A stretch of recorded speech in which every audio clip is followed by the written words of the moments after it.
Hi, I'm Sophie, and I represent the overseas team at NDR.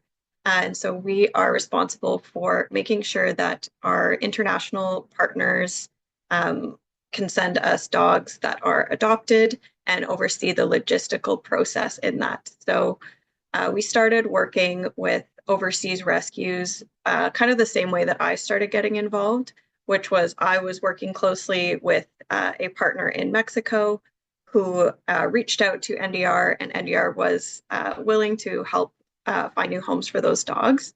And then the relationship just built from there, and we've really snowballed and started collecting different partnerships, especially in Korea and in Mexico.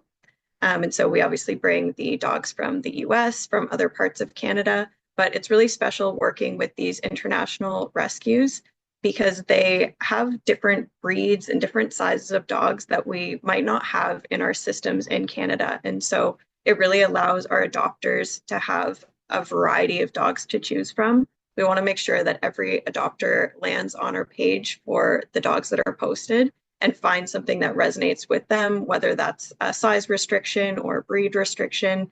And so we want to make sure that there's really a fit and a perfect match for everyone. So this allows us to kind of broaden the dogs that we have and then only bring them over once they're adopted. So that's a really key piece of the overseas team is getting the dogs first posted, adopted, and then overseeing all of the logistics with it which you can ask any of my volunteers is really challenging working with all of the customs and the paperwork.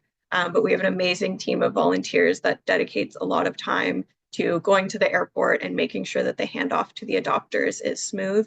And of course, we do it for that moment when we get to see the dogs reunited with their new families. And we really live for those moments as well as getting updates from the families afterwards. The volume of flights when I started just over 3 years ago was a couple of flights per month, and now we have up to 7 flights per week, anywhere from 2 to 7 flights. So we have a lot more partners, and we have a lot of dogs getting rescued from these areas.